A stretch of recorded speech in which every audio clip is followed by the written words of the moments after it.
Oi, e aí, tudo bem? Bom, como eu tinha prometido, hoje a gente vai ver os arcanos do meu deck, o deck do Ábaco da Vida.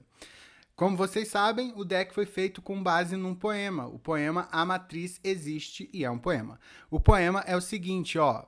Acredito que vocês já estejam vendo ele aí. A realidade pira é o primeiro verso. Ela vai fazer referência à carta do louco. Depois, meios, a tuas mãos, vai fazer referência à carta do mago. A vir, Erúdio Breu, vai fazer referência à carta da sacerdotisa. O poema ele é lido na forma horizontal, né? Nos versos, a realidade pira, meios a tuas mãos, a vir, meios a tuas mãos, a vir Erúdio Breu, traz consigo mel, blá blá blá blá blá blá.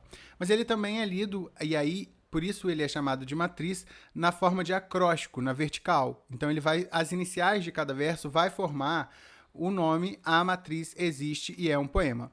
Depois aqui, ó, do lado, vocês podem ver do lado esquerdo aqui, cada um desses capítulos vai ser um desses versos. Então a realidade pira vai ser desmembrado num capítulo inteiro, que vai ser um novo poema, cada um seguindo as iniciais da palavra. Então vamos lá. Tipo, a realidade pira, lá no capítulo do louco, vai seguir. Ar é seu elemento.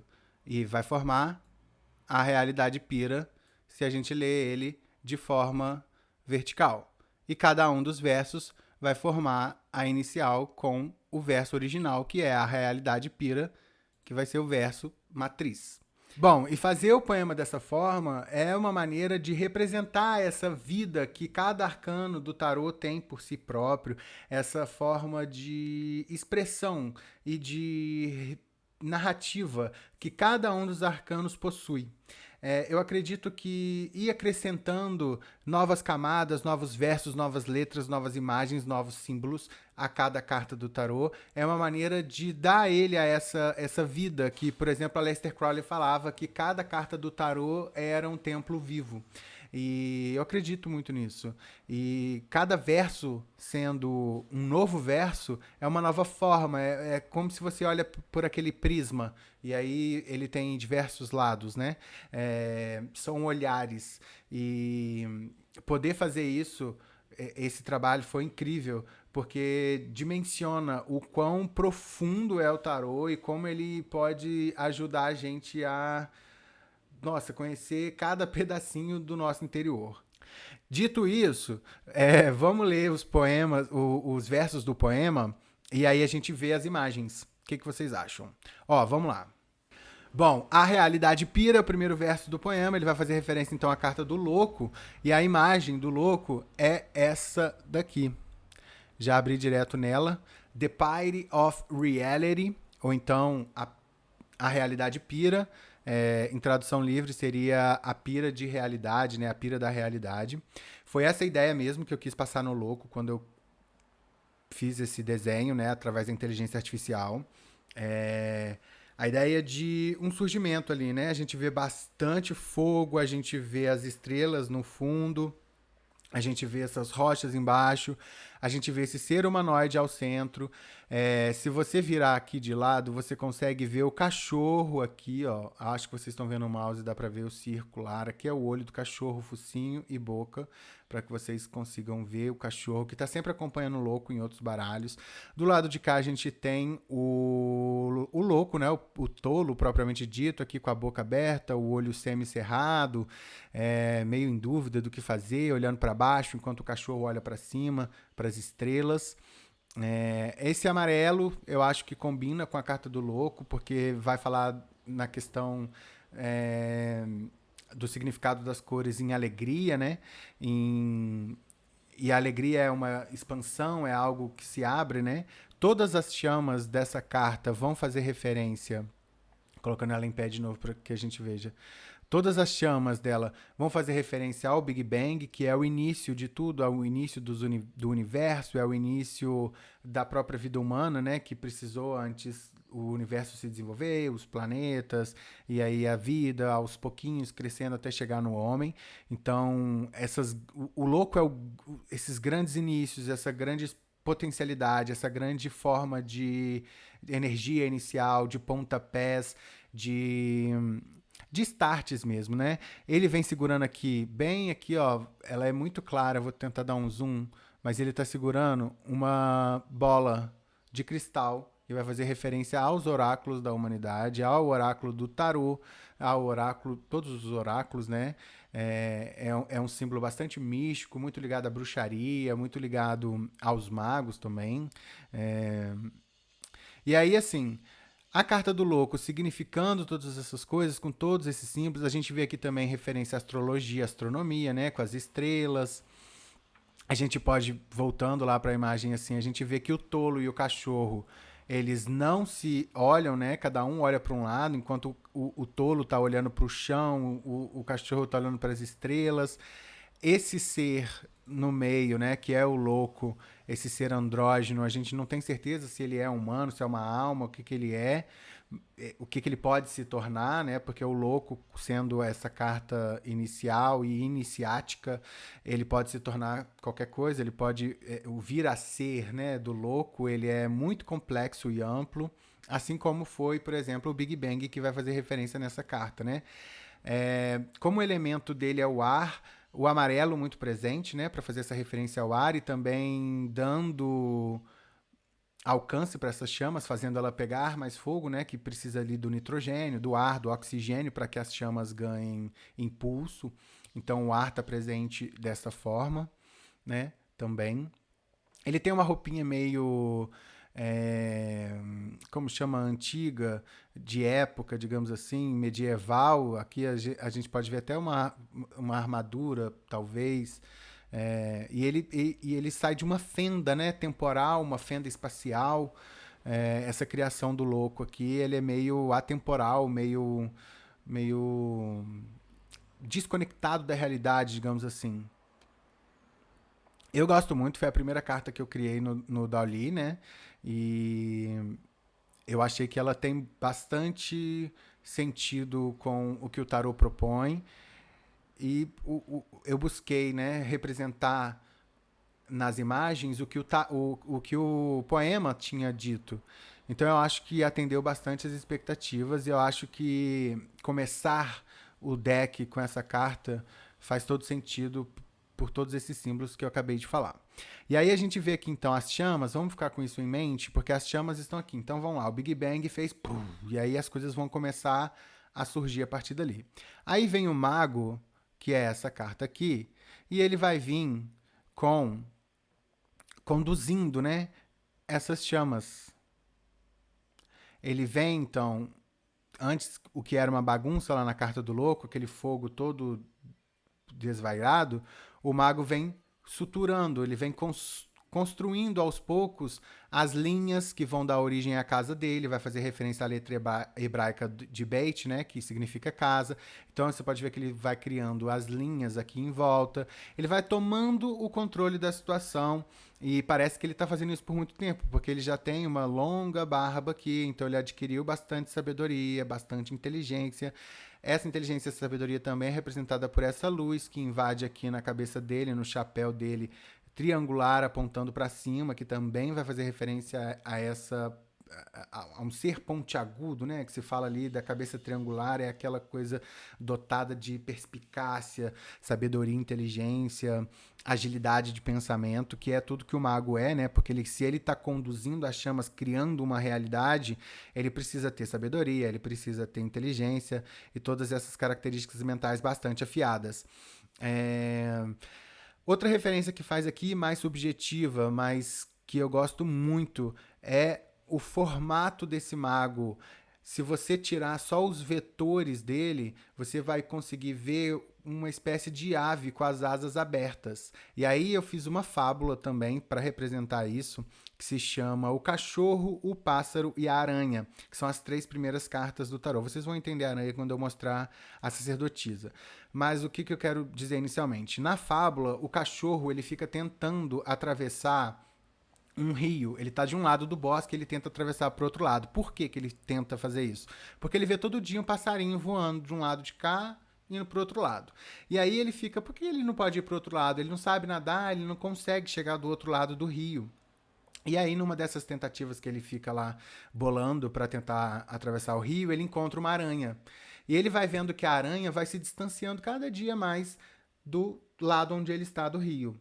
ela vai fazendo as teias dela ali em cima daquelas árvores, ela vai fazendo, tecendo, né, todo aquele emaranhado de coisas para que ela própria chegue do outro lado, enquanto o cachorro vai ficando para trás. E é interessante na fábula porque o pássaro que voa, cada dia é um pássaro diferente. Então ele é primeiramente uma pomba, depois ele é uma andorinha e por fim ele é uma águia, no fim da fábula. E todas elas vão fazer referência aqui à carta do mago. As 3 formas do mago, vamos dizer assim, são as 3 aves que eu gostaria que representasse ele. E elas estão representadas, então, no vetor desse mago. Se você passar o mouse aqui em volta dele, por exemplo, vocês conseguem ver o vetor de um pássaro com asas abertas e vai fazer referência a isso. Aí outra coisa também que é interessante, o mago, ele tá olhando para cá, né, vamos supor que ele está de frente, isso aqui seja a barba, porque a mão dele aqui está de frente. Mas uma coisa que o mago representa também é a questão do dolo, a questão da falcatrua. Tem muita gente que coloca o mago dessa forma, chamando ele de prestidigitador. E aí, se é só uma anedota. Se ele tiver, na verdade, virado de frente e a mão dele para trás aqui, ele tá virado para lá, de onde está vindo essa luz, e a mão dele aqui virado para a gente seria um truque do mago para confundir mesmo, aquela questão do que ele confunde o outro, ele tem tanta habilidade que ele é capaz de fazer ilusionismo. Então ele está de frente ou ele está de costas, ele está vindo ou ele está indo. Também fazia referência a essa situação aqui no mago. Aí vem aqui na carta da sacerdotisa, a gente continua com aquele fogo que antes era um fogaréu, depois começou a ser contido no mago. Aqui na sacerdotisa ele está totalmente no punho dela, cerrado. Ela detém para ela a forma de criação. Tá vendo ali que é como se o fogo iluminasse somente a ela. O que sobrou daquele fogo todo antes são meras fumaças aqui embaixo, debaixo das pilastras, né, do templo dela, do portal dela, digamos assim, que também vai fazer referência aos pilares lá de Salomão, de Jacã e Boaz. Aqui em cima no círculo dela, a gente vê também letras, né, que não dão para decifrar com muita clareza, mas se você for separando elas pedacinho por pedacinho, é possível que você consiga enxergar todas as letras hebraicas aqui. Re, Tet, Set, Dalet, todas elas de alguma forma, se você ir cortando pedacinho por pedacinho desses grifos, você consegue chegar nessas letras hebraicas. Então ela representa ali o Torá, né, e o próprio tarô. Significa todas essas letras juntas, faz referência ao alfabeto hebraico, que é tão importante na Cabala e é tão importante para a continuidade dos números das cartas do tarô. Aqui em cima, ó, isso é a referência que se faz às teias de aranha, que ficam tecendo nas madrugadas, né? Criando as realidades. Vai fazer referência a Maia, lá da mitologia hindu, que é a deusa da desilusão, e ela fica lá tecendo realidades, tecendo novas alternativas para as pessoas. Faz referência a isso. O próprio portal circular faz referência à Lua, que é o correspondente astrológico da carta da sacerdotisa. Ela vai fazer referência à Lua cheia e aos ciclos, porque ela também parece fazer uma espiral aqui, ó, saindo dela, como se ela controlasse essa espiral do tempo, a sacerdotisa, né? E é isso. Essas são as 3 primeiras cartas. Eu acho que elas combinam muito bem e elas integram muito bem a continuidade do tarô por conta desse fogo que foi finalmente contido. A carta da sacerdotisa ainda vai falar, né? Ela é muito escura, ela tem um tom meio dark, meio misterioso, que vai ter tudo a ver com o que a sacerdotisa representa mesmo, né? Que ela é a grande misteriosa ali, a grande chave secreta. Ela não revela os segredos dela para ninguém. Ela guarda a chave, né, que ela descobre, ela guarda o segredo, ela é calada, ela e é puxando para as cores mais escuras, vai dar esse sentido do mistério, do guardar, do breu mesmo, né? O breu que vem nos ensinar, porque o verso dela, né, a Vir Erúdio Breu, vai falar sobre isso, o breu que nos ensina, o desconhecido que é capaz de nos transformar e nos causar uma nova impressão para que a gente entenda a vida de outra forma. Só o desconhecido é capaz de fazer isso. Se a gente não for até o desconhecido, a gente viver sempre no conhecido, nada será desafio. E não existindo desafios, não há meios de se crescer. Porque, né, a questão ali do músculo mesmo. Quando você vai na academia, é o exercício que você faz continuamente que vai fazer o músculo tonificar. Assim é na vida e assim é na mente também. Quando a gente não tem nenhum desafio, nada para ser superado, vai ficar sempre naquele marasmo. E a sacerdotisa fala um pouco disso também, da gente se jogar um pouco nesse desconhecido, nesse mistério, nesse misticismo, porque a vida reserva coisas em lugares desconhecidos, pessoas desconhecidas, novas oportunidades vêm de lugares que nós não estamos esperando normalmente. Bom, essa daqui é a Imperatriz, traz consigo mel, ela vai fazer referência a toda aquela ideia da abelha, né, da colmeia da abelha rainha que é alimentada por todas as outras abelhas operárias e todo o sistema de colmeia mesmo, que é um sistema bastante poderoso contra invasores, que é organizado. A gente tem o símbolo da colmeia como um símbolo de organização, de trabalho, de crescimento, de união, né, de comunidade. Tudo isso traz a ideia da imperatriz. E o mel ali, doce, né, que é o ganho, é como o pote de mel, que é o prêmio, digamos assim, é, também faz referência aqui à carta da imperatriz. A imperatriz, que ela é a questão da nutrição, né, de como é feita ali as abelhas, assim como a imperatriz, ela é a grande nutridora do império dela. Ela tem ali, ela toma conta do império, né, também, porque nos sistemas matriarcais a imperatriz é que fica ali no reino para se defender das invasões dos outros reinos. Bom, o pote de mel da Imperatriz também vai fazer referência à questão dos potes de mel em computação, que são aqueles arquivos que são deixados anti-hackers.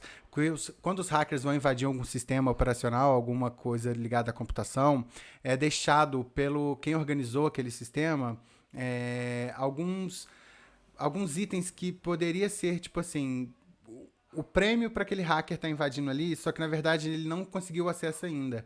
Ele deixa uma criptografia mais fraca para o hacker acreditar que ele tenha conseguido quebrar a barreira do sistema, quebrar aquela senha ali. Mas na verdade ele não conseguiu. São só uns documentos que são chamados de pote de mel para que ele ache que tenha feito isso, mas na verdade ele não tenha feito. E aí dá tempo para que o sistema defensivo, né, seja lá um antivírus ou seja uma pessoa operando um sistema operacional, ela consiga bloquear a entrada dele de fato, porque ela já deixou como se fosse uma pista. Aí ele foi lá, chegou, pegou aquilo ali, ele acreditou que já tinha invadido, na verdade ele não invadiu foi nada, deu tempo para que as defesas reagissem. Então ela também vai fazer referência a isso, até porque foi um baralho todo criado por inteligência artificial. Eu acho que esse símbolo fica muito poderoso com isso, porque é como se fosse aquele docinho que é dado, mas que na verdade tem muito mais por trás. E o que tem muito mais por trás? Tem todo o império da imperatriz, ela é a grande nutridora, né, de tudo, ela é a grande matriarca de todo o reino, de todo o império. É, como eu estava dizendo antes, nos sistemas matriarcais, o imperador sai, né, do local do império para ir conquistar novos territórios, enquanto a imperatriz fica lá tomando conta, gerindo e gestando, na verdade, porque ela dá cria também, ela vai criar outras e vai fazer referência então ao sentido da imperatriz como a grande mãe do tarô, a grande provedora, né? Ela ela é a grande mãe. Ela tá sempre gestando em alguns outros tarôs, ela tá sempre sentada ali com aquelas. Uma grande roupa de grávida, aqui não é diferente, ela também está com essa roupa de grávida. E o que é interessante aqui nessa carta, na minha ilustração, é a questão do Anubis, que tem aqui, ó, a sombra do vestido dela vai fazer referência a esse chacal, vai mostrar um chacal aqui, se você tiver um pouquinho de subjetividade, vai conseguir enxergar ele. Ele é um deus egípcio, né? O Anubis é um deus egípcio que é um controlador da morte. E aí, assim, O que isso tem a ver com a Imperatriz? A Imperatriz, como uma grande representação da vida, ela é a grande representação da vida em todos os sentidos. A morte, ela compõe a vida, né? Enquanto o Anubis fazia o transporte da alma morta para o mundo dos mortos, né?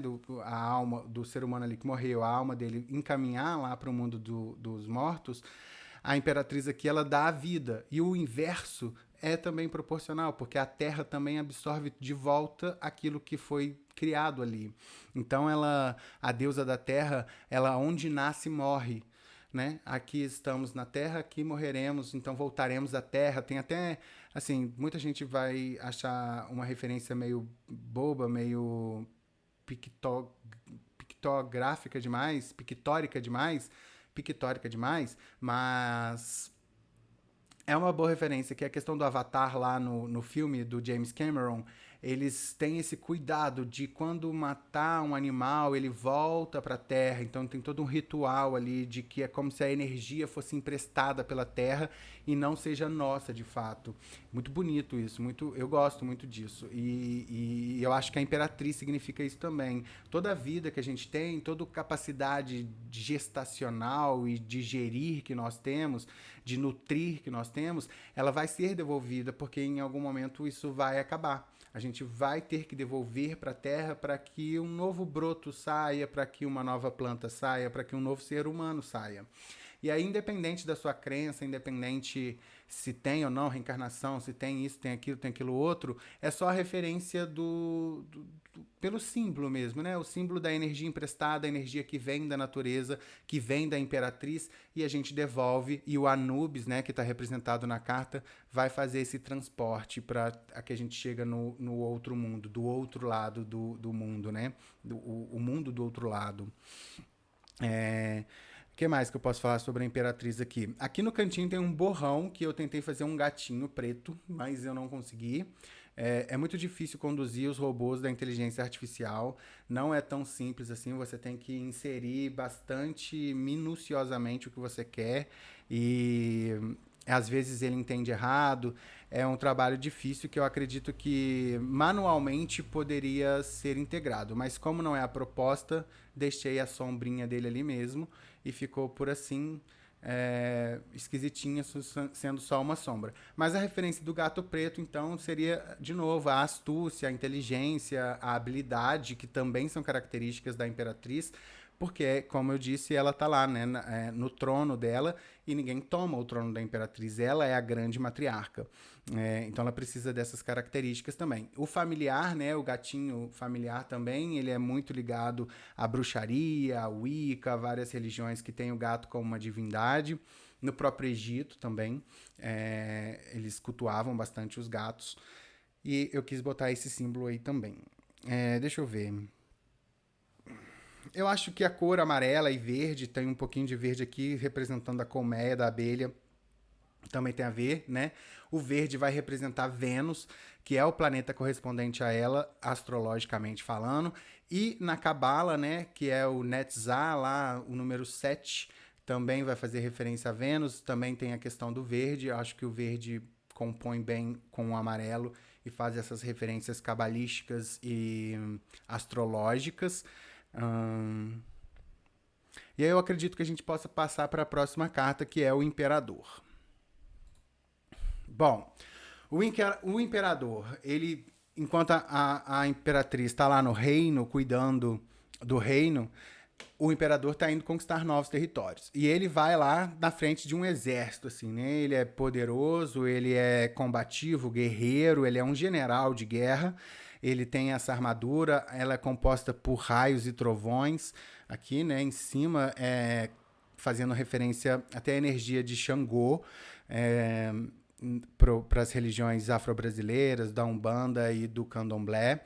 No poema, eu consigo inserir a palavra Calundu nessa carta, que é dizendo que ele acende. O Calundu, ele tem, em português de Angola, eles chamam de Calundu uma pessoa mal-humorada, meio irascível, meio nervosa, meio brava, que tem tudo a ver com o carneiro aqui, né? Com esse carneirão que é o imperador.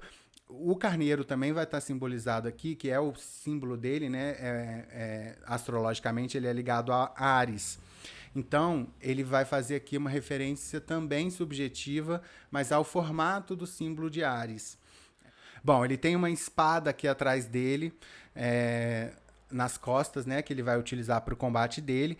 E uma coisa que eu acho muito interessante, que não fica muito visível inicialmente, é que vem aqui, ó. Eu falei que ele é o grande general, ele conduz os exércitos. Mas que exército se ele está sozinho na imagem? Na verdade, não. Ele tem aqui mais uma sombra atrás dele, é como se fosse o, um outro membro desse exército, desse exército mesmo, né? Que está indo para conquistar um outro território. Aqui também tem mais um outro, todo ele coberto, né? Encapuzado, mas é como se ele fosse o general e ele também carrega os recrutas. Em uma instância mais subjetiva, essas sombras atrás dele também fazem referência a ele antes de ser o grande imperador, porque ele teve que percorrer um caminho até chegar e ser o imperador. Antes ele teve que, vamos supor, ser recruta, soldado, coronel, até que ele consiga ser o grande imperador. Muito fogo, muita vermelho e amarelo, que vão fazer referência não só a Ares, mas ao fogo em si e ao Marte, né? Ao elemento de Marte, que é ligado a vermelho, Geburá, que também tem a ver com ele lá na Cabala, que é a Sefirá de número 5. E a questão que eu estava falando lá do Kalundu, além dele ser irascível, além dele ser bravo, o bravo carneiro, ele também vai fazer referência ao candomblé. O candomblé ele foi chamado inicialmente aqui no Brasil de calundu. Era de forma generalizada todas as religiões ou ritos que você fazia, normalmente os escravizados faziam, eram chamados de calundu. Toda ritual, toda ritualística, toda mística que eles tinham, que eles trouxeram da África, eles chamavam aquilo de calundu. E aí o calundu que traz nessa carta também, além de ser a questão do irascível, do bravo, do nervoso, do mau humor, que é pertinente ao grande general, ela também vai fazer referência à espiritualidade. É uma carta de espiritualidade muito poderosa. O imperador ele vem falar do espírito mais elevado aqui, aquele que está criando a grande obra, né? Só aquele criadores de grandes obras tem um imperador dentro de si que vai conquistar o território, não só inimigo, mas um novo território. Ele tem que ter o espírito forte, aguerrido, ele tem que ser tipo divino, né? Um poder que é imbuído a ele pelas mãos divinas. Então ele vai fazer essa referência espiritual também ao início da espiritualidade ali, seguindo a ordem do tarô, né, das cartas que a gente já viu. Ele vem dar essa espiritualidade, ele vem dar essa grande força de espírito, de força de vontade, de ida mesmo, né? De ir até, de conquista, do conquistador. E isso precisa ser feito com base num espírito forte, num espírito aguerrido, como se fosse um dom de Deus, que aí vai fazer essa referência, então, também à carta do imperador. Bom, então é isso aí. Ele é o par da imperatriz, além de tudo, né? Então ele vai compor bem a questão ali da dualidade do masculino e feminino. E aí aqui lembrando que são energias, não importa a sua orientação sexual, positivo e negativo não vem necessariamente conectos com a questão de sexualidade. Isso não tem nada a ver. Masculino e feminino no amplo sentido da coisa, no sentido de ser dual. E a dualidade hoje em dia tão combatida, né, tão combatível, inclusive, e o próprio tarô já tinha nos alertado sobre isso, que essa binariedade, ela na verdade no próprio tarô ela é contestada, porque a gente vai ter as tríades, o próprio mago, como a gente falou anteriormente, vai falar sobre três, né, as três formas do mago. Então existe a dualidade, mas também existe as tríades, as tétradas, enfim, vão seguindo aí várias formas de representar os mesmos riscos. É a questão do polo. Se você pega um termômetro, mais para cima está quente, mais para baixo está frio, mas em suma eles são a mesma coisa, eles são temperatura. E aí a gente vai falar também nesse ponto da questão do hermetismo, as leis herméticas, né? As dualidades que na verdade elas são faces da mesma moeda, da mesma representação de coisa. Então, enquanto você está luz e sombra, que é o mais interessante, né? Se tudo fosse luz, nada existiria, porque precisa-se das sombras para que a gente enxergue, porque se tudo tivesse iluminado, nada teria forma definida. O que define são as sombras. Então, essa dualidade é representada no digamos assim, casal imperador-imperatriz, com todas as ressalvas que eu fiz anteriormente sobre a binariedade e sobre opções sexuais, que não tem nada a ver aqui com as cartas. Somente a questão da dualidade mesmo. E aí, assim, esses casais, eles são como se fosse a força matriz e a força motriz. A matriz, então, que é a imperatriz, que a gente viu lá, a grande geradora, a grande nutriz de todo o tarô, ela é a forma. E o espírito é dado pelo imperador. Então, ele que vai dar forma. É como se fosse um motor, e a energia do motor vem pelo imperador. E o motor em si, a forma do motor, é a imperatriz. É a matriz e o motriz. São as simbologias dessas duas cartas juntas também na questão da dualidade. Eu tenho lá um objeto e ele ganha movimento. O objeto em si é como se fosse a matriz ali, e o motriz vem dando o movimento, a energia cinética das coisas. Acho interessante também. Bom, era isso que eu tinha para hoje. A gente viu 5 cartas do tarô. Eu não vou fazer todas as cartas de uma vez. Eu acho que dá para ir fazendo pausadamente, até para a gente ir meditando sobre o significado das cartas. E eu vou ganhando tempo para que vocês vão chegando aqui no canal até que a gente comece a fazer as lives. Porque não adianta eu entrar ao vivo agora e começar a tirar tarô para 5, 2, 3 pessoas, sei lá quantas pessoas vão ver eu tirando tarô imediatamente agora. Então eu acredito que ir criando uma comunidade, ir criando laços, ir criando vídeos para que todo mundo vá chegando. Quando tiver uma audiência suficiente, a gente abre as lives. Se depois de ver todas as cartas do tarô a gente não tiver audiência suficiente, a gente faz tiradas em off e a gente vai seguindo assim até a gente ganhar um corpo para que a gente consiga fazer as lives que eu tinha dito lá no primeiro vídeo. Mas é um objetivo sim do canal, eu espero que a gente consiga fazer essas lives. Eu gostaria muito de passar a tarde inteira jogando tarô com as pessoas, conversando com elas, falando várias coisas que o tarô revela pra gente, né? Só que isso pode ser aos poucos. Bom, enquanto eu fui mostrando para vocês lá no visualizador de imagens as imagens que deram origem ao tarô, eu fui colocando elas aqui no livrão que a gente vai tirar cartas. Porque o Ábaco da Vida, ele conta, né? 1, 2, 3, mas ele também conta histórias. E nada melhor para contar uma história do que um grande livro. Então, os spreads do canal vão ser feitos em cima deste livro aberto. E eu coloquei aqui já para vocês terem ideia. Aquelas lá eram as artes originais que deram origem às cartas. E aqui são as cartas já confeccionadas. Aqui o Imperador, aqui a Imperatriz, o Louco, o Mago e a Sacerdotisa. Beleza? Bom, se você gostou desse vídeo, inscreva no canal, clica no abacozinho que está aí embaixo. Aqui embaixo tem um abacozinho preto do lado direito do seu visualizador. Se você clicar nele, você já consegue se inscrever direto no canal. Você pode balançar o sininho também para receber notificações. E eu aguardo vocês para os próximos vídeos. A gente tem muita carta para ver ainda, a gente tem muita coisa para fazer. A gente pode fazer, como eu falei, tiradas offline. Tô louco para usar o caderno para contar a história para vocês, assim como contar os episódios do Ábaco da Vida. Inclusive, este foi o episódio número 2 do Ábaco da Vida e contando.